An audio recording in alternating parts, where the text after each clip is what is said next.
because it's not like I want them to not have the right guy. It just really looks that way. I'm sorry about it.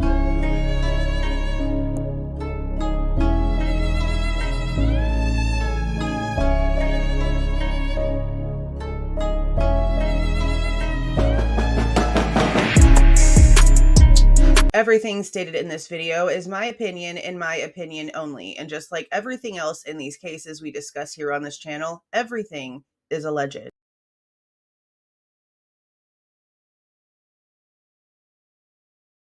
We're going to go through my little post-its here. The first thing that they started talking about was the jury questionnaires. Honestly, there's a lot of this I'm probably going to skip because he talked to them like they were never ever in a courtroom before. Like this was going to be their first time ever presenting a case, talking about how close they could get to the bar or like up to him or whatever the heck you call it, like how close you can get to a certain area, where you should be putting things whenever you're not doing something, the kind of people that you need to have on your staff to make it easier for however he wants court to go. Like it was just it was odd. It was pretty strange because honestly, Hitler, you wasted so many people's like precious lives today with that crap. Because then he says stuff like, I don't like surprises. Well, isn't there like a rule? Isn't there like a rule that you can't have a trial by surprise? So why are we saying things are completely redundant? We know that they've approved the IgG lie. They're still on the fence about the whole touch or contact DNA thing. He wants them to, again, like get together and figure it out the way that they did with the IgG. But this isn't really something that they can just figure out. They can't just agree on what to talk about or how to talk about the DNA. They have to talk about the DNA in its reality. They can't just like come up with something to say. They have to talk the science. They have to be specific. Like this is a unit of measurement. They cannot come out here and just collaborate together with a lie on the DNA. They just can't. And if Anne is going to sit there and allow this kind of stuff, then I'm just going to say that I've been right about her this whole time because she gets paid by the same people that pay Xana. So, you know, she can be defense attorney, but that doesn't really mean like all that much. Especially whenever Hitler sits there and says stuff like, you know, come up with whatever you guys can live with. What? What? Okay, Dollhouse. Santa stood up and said, I'm so sorry that this thing is being called a dollhouse. I put that on me. And I think I probably called it that first, to be for real. I believe I put a video out less than an hour after that document dropped. And I looked at what I was looking at and said, that's a damn dollhouse. And it's literally like on my thumbnail. So I could have been responsible for that. But guess what? I'm not sorry about it, Santa. I'm not sorry about it if I am responsible for it. Because Santa's reasoning for wanting to apologize for it was that things happened in this house and da-da-da-da. No. Y'all got rid of where the things happened. This thing is stupid. So no, it's not even to scale. So let's just not even pretend like it even matters. Ann Taylor's team has had somebody come in. 2 different experts came in and looked at the dollhouse. I don't know what for, I guess just to make sure that it's as accurate as it possibly can be. But they've made every excuse in the book and made it very clear that it will not be to scale. So I don't know what's the point in it to begin with. They're just talking about really like where they're storing stuff. But even that's a little bit odd when it gets to the paperwork that we got yesterday about the state reclaiming exhibits, because the exhibits they're wanting to reclaim are already in the courtroom where they're going to be needing to use those exhibits anyway for trial. And that's kind of what it sounds like, was that they're going to be taking away the grand, and I could be wrong, this is how I'm interpreting what was said today. It sounds like they're going to take the grand jury exhibits from the courtroom and then create copies or some sort of record of them or a reproduction of them or something like that, and then basically turn around and like use them, is how it sounded. And if it wasn't for the whole and then use it at trial thing that the judge said, I would be like, okay, yeah, they're going to just get their stuff out the courtroom. But no, that's where everything's about to take place anyway. I don't really quite understand that. And the judge is like, oh, well, it's basically, there's some sort of like chain of custody thing or whatever, some sort of confirmation that has to happen in between so that the original exhibits, and this is how I know, I guess this is how we know that they're using them at trial. The original exhibits have to match the exhibits that are being submitted now for trial.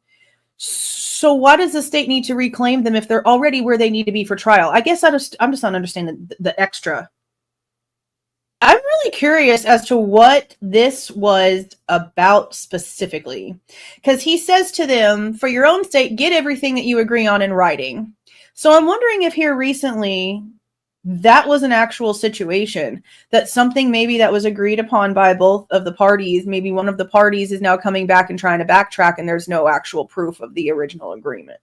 So that was interesting. So when it comes to the witnesses, all he said is that he wants them organized. Why are you having to tell them that? That seems like duh. Like, to categorize them by defense witness, personal, defense witness, expert, state witness, personal, blah, blah, blah. However you freaking have to do it. Sounds, again, like he's just like feeding them instructions on how to do their job.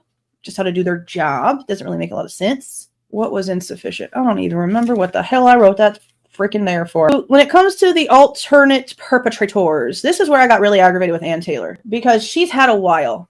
Okay.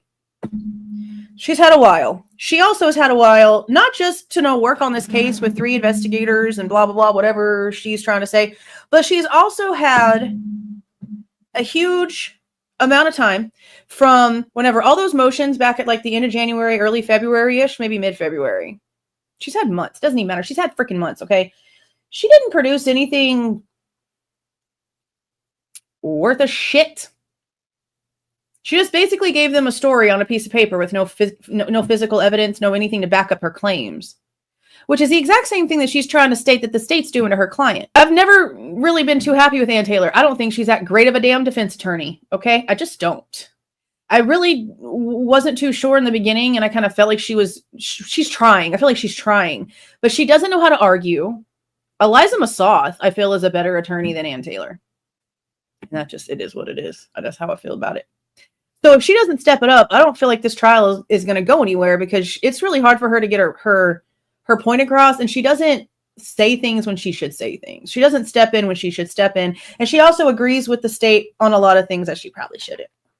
Okay, but when it comes to the perps, she better bring some shit, because, again, you've had months. You've got 3 investigators. You've got all this information. Ain't no reason for this. So 5/23 is whenever Hippler wants her to have all of her information turned in, and that's on a Friday. So then on June the 6th, so 2 weeks after that, is whenever the state gets to respond to whatever the alt perp information is. And then after that, it's probably going to be sealed, and it's already actually on the case summary. In the last live we did a few hours ago about the gag order documents, we went over the case summary, but that one will be on 6/18, where they'll have like a closed hearing. Now, some people were asking, like, are we ever going to know this information? There's really only one way I feel like we're going to know the information. Let's be for real. Ann Taylor has to now show probable cause for the arrest of somebody else. That's what this is. She is now offering probable cause. There's no way around it at this point. She's going to have to bring it that hard in order for it to make an impact. She can't just come in here with the story of maybes and ifs. It's going to have to be enough for probable cause. That's the only way this is going to change anything. When it comes to the jury questionnaires, he doesn't feel like they are going to have a hearing about it. He wants any issues with the jury questionnaires that either side has turned into him by Tuesday, Wednesday of this week coming up. Today's the 15th, so the 20th, 21st of next week, he wants that information. Again, they're only going to have a hearing if there's enough issues, but he doesn't think they're going to have any problems, so it should be okay. Both sides will have access to a shared drive that has the jury questionnaires in them so that they can, access them to go over them, I guess. Once we have enough, we stop. And he wants like 50-ish people, like on the jury first round, I guess, because they figure they're going to probably lose a whole bunch of people. They mentioned something called the scramble button that gets pressed by some like figure of authority. Both of them opted to not watch the button get pressed. I didn't even know that was a freaking thing. So today we heard Ann Taylor mention that they had 3 investigators. I guess they could have maybe always had 3. The document for who's going to sit in trial, there was 2. So even if they do have 3, they only want 2 to sit in trial, which is interesting, I guess. I don't know how I would even find out if this is accurate, because I don't know if this would be something that I could just like Google. If Hippler actually did help on the Daybell trial for the jury selection stuff. I mean, I doubt he's lying, but I still find it interesting because we have Nick Balance and all this crap with the cell phone data, cell phone location information. And the one guy that's coming out and, saying that Nick Balance is full of shit also, was just called a conspiracy theorist by a hypocrite over there. So, Yeah, I don't know how I feel about that one too much. So apparently there are some hotels and some spaces being held for witnesses, but I'm wondering if Bryan's family gets considered witnesses, if that means that their lodging is covered by the state. Curious. His schedule for trial is going to be Monday through Friday, 8:45 to 3:30, and then they're going to take the last 45 minutes to talk about any issues incoming for the next day, and they want Bryan up, ready to go, and out the door at 8:15. Hippler will be out on August 2nd and 3rd. There will be no trial, but then there's holidays on 9/1, 10/13, and 11/11. Now, he says if they have to sequester the jury for any reason, then on those holidays, there's still going to be trial. But if they don't sequester the jury, then it's going to be days off. So, okay. They mentioned no interpreters needed, and I mentioned that I found that strange. If the Korean girl that whole situation with the apartment, the security camera situation happened with, is going to be testifying, because they made it sound as if she had a really bad problem with English. Maybe it's improved and that's why they don't need an interpreter. But I feel like she's probably the reason why he asked that question, just based off of some of the stuff that we've been hearing. He wants both sides to have an extremely tech-savvy person with them at all times. He's reserving seats for Dylan and Bethany and the 4 family members of Bryan Kohberger. Like, the other families are already, like, there's a whole spot. But when it comes for, like, exclusions, Dylan and Bethany and Bryan Kohberger's family are the 6 people that are not part of the witness exclusion list from how he just said it. Now, we heard this about Bryan Kohberger's family in the document where I went over the order regarding the fact that they were going to be allowed in and excluded from the exclusion list. But Hippler today made it sound as if the 2 girls are now on that exclusion list as well. And he said he doesn't think they're even going to want to be in the courtroom because of how they've been treated. Sure. But when it comes to them testifying, what are we going to do? Because now we have a court hearing happening on, what freaking day was that? Let me open that and look.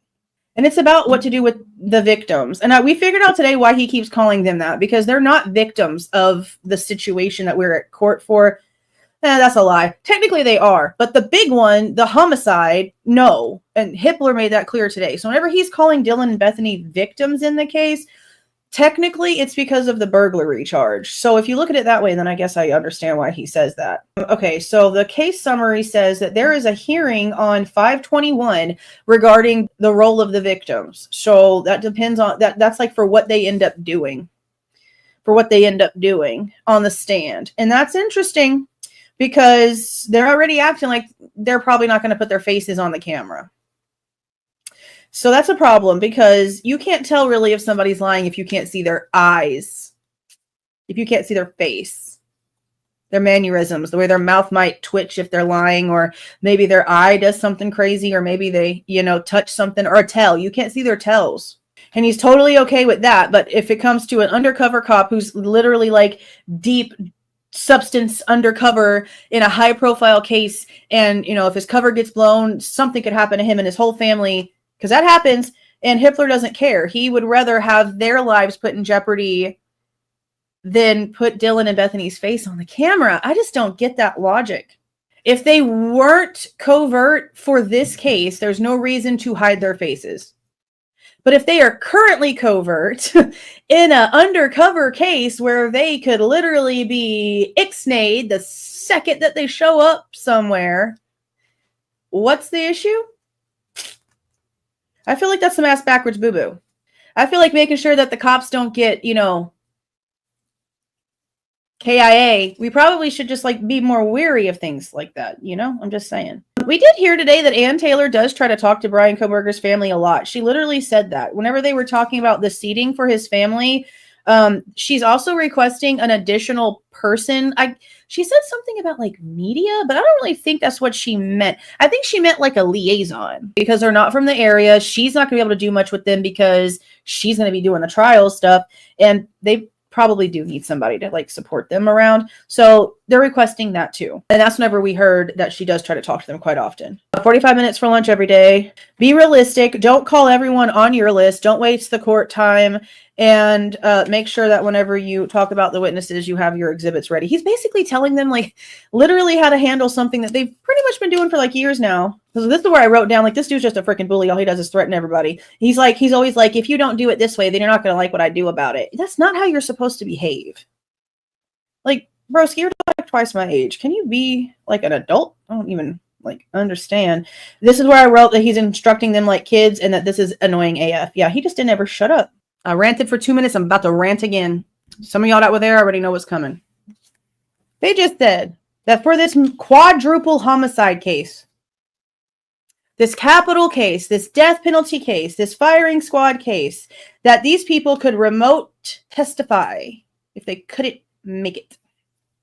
And that bothers me because I wouldn't allow that convenience for my own protection and my children's protection in our DV case. And what's amazing is that these exact same prosecutors are now being called out because apparently they have an issue with punishing women who hurt their children by Munchausen's.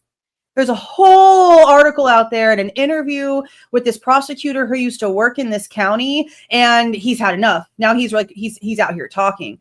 It's not shocking. This county doesn't give a damn. Instead of doing the right thing and asking, why do you want her in the room with you so bad? Why do you need her within arm's reach so bad? Well, why can't we just do this remotely? They didn't care. In my case, it's nothing compared to this case. So explain that to me. How a murder case you can remote witness in, but for something like that, so that you actually don't end up a murder case, they just don't give two single shits. So then they started arguing about who was going to be allowed to watch and who wasn't. And I found this part sort of dumb.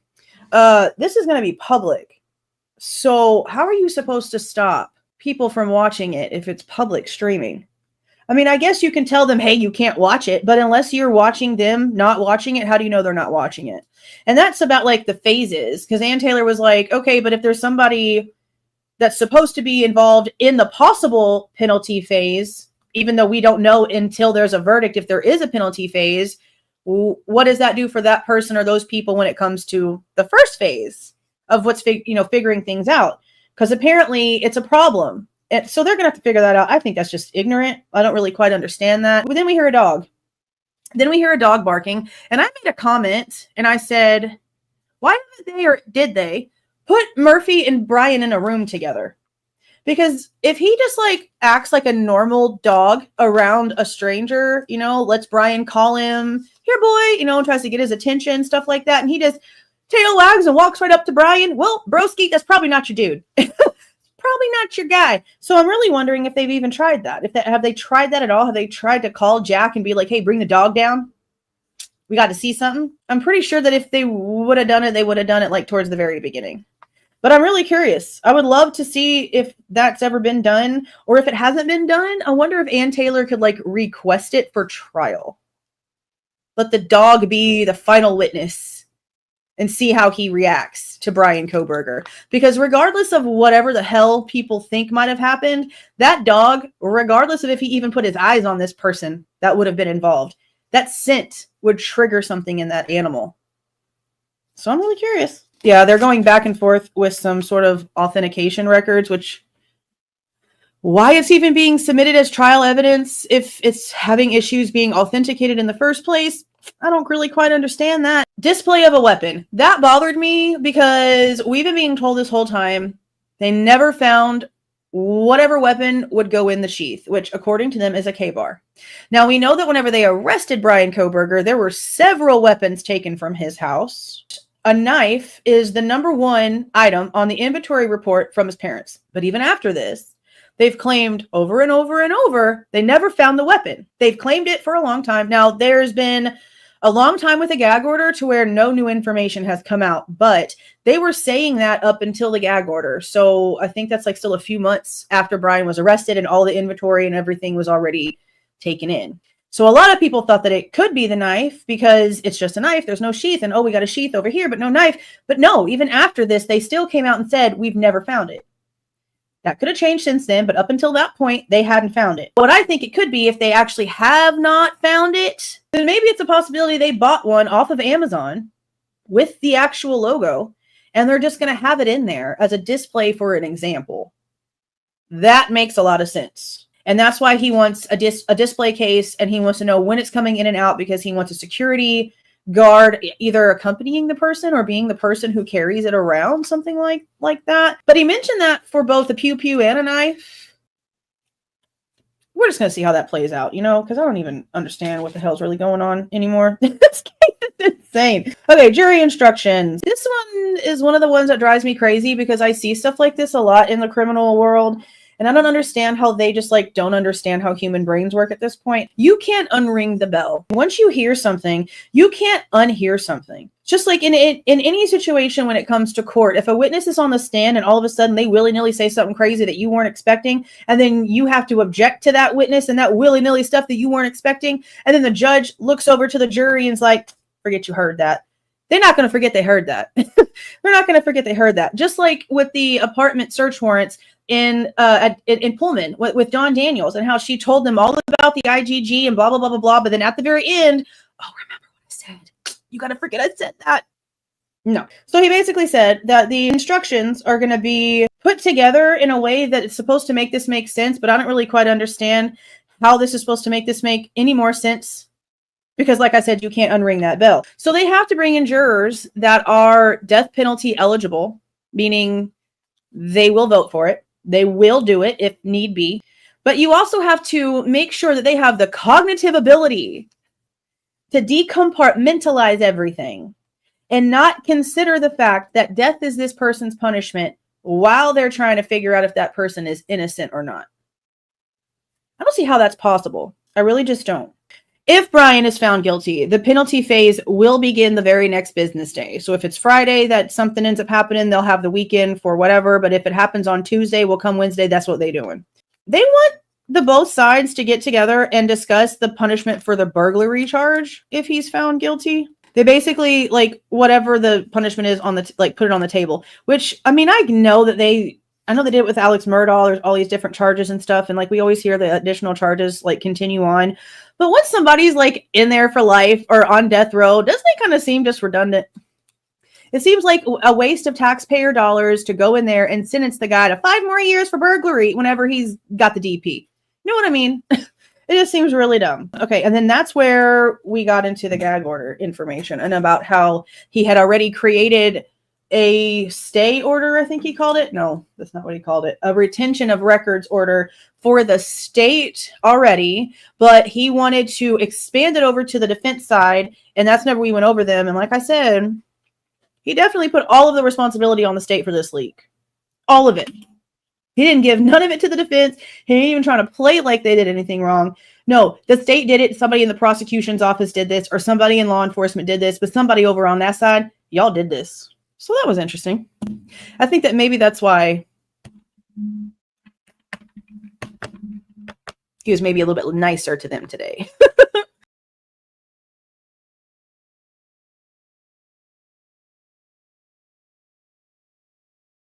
Please do not forget to leave a like on your way out and subscribe to the channel if you are not subscribed already.